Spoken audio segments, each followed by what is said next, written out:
Well, before we talk about your latest album, I'd like to go back to the beginning first. Do you have a first musical memory? My parents made a tape recording of me singing songs when I was 2.5 years old, and I remember that, but I only remember it because they documented it, and so I would listen to it as a kid, and I had memories. Mm-hmm. So they're probably memories of memories. Okay. So do you still have these recordings? I do, yeah. Do you ever listen to it? Yes, I sang very in tune at that time.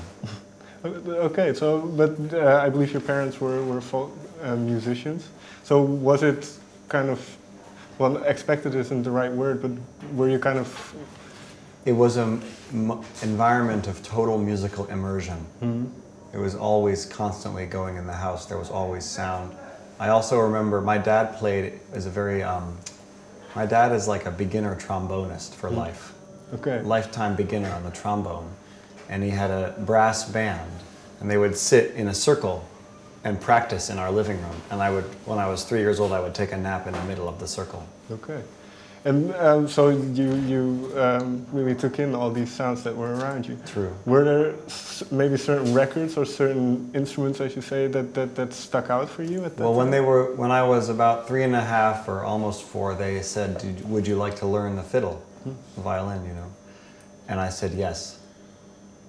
And I guess I had seen my dad playing the fiddle. And I just was drawn to that, and I became completely obsessed with fiddle tunes, traditional Irish fiddle tunes especially. And that was my entire life's obsession until age 20. How come these Irish? Because in New England, the northeast of the US, where I'm from, the fiddle tradition there is a combination of the immigrants who came there. So it's French-Canadian, Irish, some Scottish, some Appalachian, and they sort of mix together. So when I was a kid, I realized that the fiddlers around me were basically playing a mix of these different earlier styles. And the Irish style is incredibly ornate and delicate and subtle, but it's also very intense and driving and rhythmic. And I was just very drawn to it. Okay. And I can imagine for a young kid at that age, it's not the kind of music a lot of your peers would listen to. No, but I was so young, it wasn't like my peers weren't listening to any music. Okay. I mean, we were 7, so it wasn't really like a conflict. I did have a close friend who's my age named Thomas Bartlett, who's now like an indie rock keyboard player and producer. And we were children together, and he also was into that stuff. So I did have one close friend who played that music. Do you remember the? But I also just made friends with older people. You know, by the time I was 8 or 9, or 12 or 13, my friends were 10 or 15 years older because they were the musicians who I looked up to. Well, you mentioned... And I learned so much from them, you know. I would meet with them all the time and play tunes together, you know. What kind of things would you pick up from Age wasn't really a boundary anymore, you know what I mean? It was just social communication.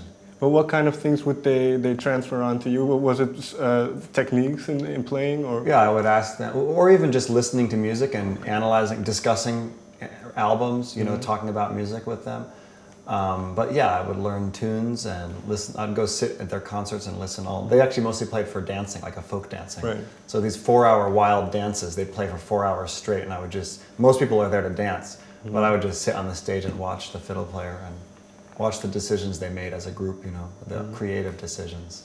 Well, you mentioned age 20 when your obsession with the fiddle kind of ended, but had you played different instruments before? Had you picked? No, I only really started around then playing. Well, I had played some banjo as a teenager. Okay.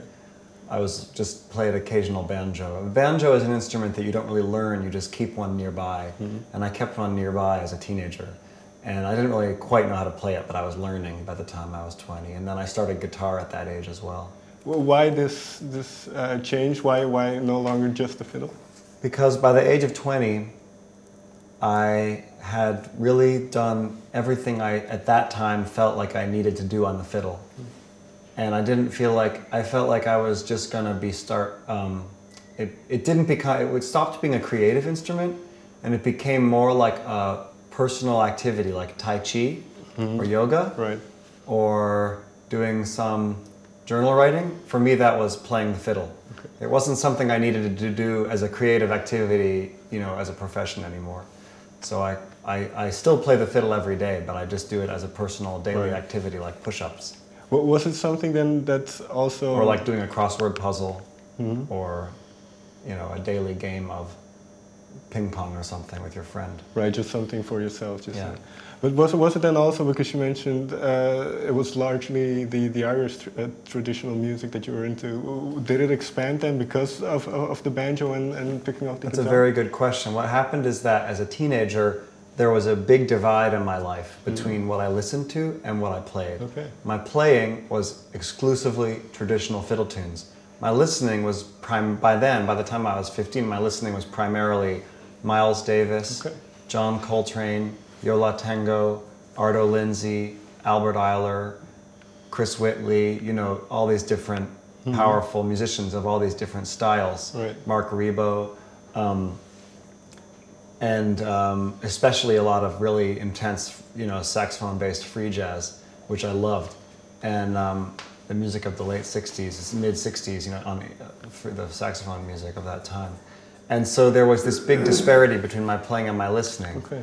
And when I came to New York as a young person, I wanted to combine those worlds and start playing the kind of music that I was hearing. And in a way, it was easier to do that on a different instrument because the violin was so attached to this stuff I had done so intensely. So I sort of put that aside and I started anew. Have you ever tried playing the saxophone then? No, I never have, no. I'm not that interested in playing the saxophone. Okay. But I love the trumpet as well, like Miles Davis, Kenny Wheeler, Don Cherry. Those are some of my favorite musicians.